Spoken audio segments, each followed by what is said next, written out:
What's the story? Angie turned to her chef and studied the typically serious Nancy. A woman paused at the table. The woman's long brown hair was pulled back into a librarian bun. She was dressed in a guard uniform, and as she squared her feet, she took in the table. Picking up a sandwich from the pile in the middle of the table, she sniffed it, then took a bite. "Good evening. I'm one of your jailers, Bridget Murphy. You can call me Officer Murphy. I hope you enjoyed your last meal because we're opening the doors soon, and you won't be getting anything this fancy once you're inside." "Are we staying near the haunted cells?"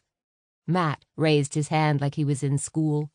The officer glanced his way, then ignored his question. "You'll have to leave your belongings in the lockers in the lobby area. Don't worry. We don't have thieves around.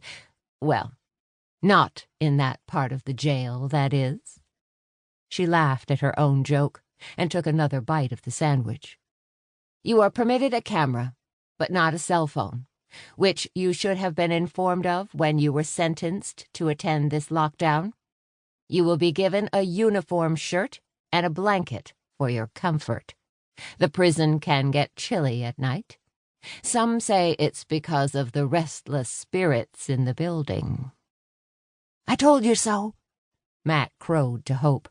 She slapped his arm. "Children, please."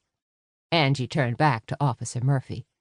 "Can we bring in our cooler with sodas, or will that be provided? I need to make sure I have water available for Dom. Your dog will be provided water from the tap. No fancy bottled water for any of you." She smiled down at Dom, who slapped his tail against the table in greeting. "You may get a second blanket for him, though. Any other questions?" Matt raised his hand again. "Will we see all of the prison?" "Your tour will include all of the safe areas. You will not be shown the cemetery. That is part of the botanical gardens." She glanced around at us one last time. "Any important questions?" "Man, she doesn't like you," Estebe fake whispered to Matt.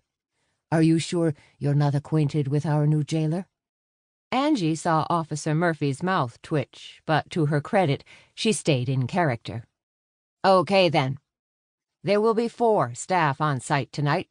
We're down from 6, so you need to behave, or you'll be sent to solitary on the first offense." Matt looked like he was about to say something, but the officer's glare stopped him. "We have 14 new residents joining us tonight. But just because your group is the largest sector of those, don't think you'll be getting any special treatment." She pointed to the stone front of the building and the large wooden doors. "Meet us there, in 30 minutes, without your picnic baskets. If you're not there, you'll be left outside, and no one wants to be left outside alone on a night like this." Since the weather was a balmy, warm October Idaho evening, and they were in an upscale section of Boise where the nearby houses sold in the 7 figures, Angie figured she was talking about the fact that they were almost at Halloween. She waited until the woman began the act again with the small group at the next table before she turned to her group. "Ready for a haunted house tour? I think they're really going to play up the haunting angle tonight." "I don't like ghosts," Hope said as she moved just a little closer to Matt. "I do."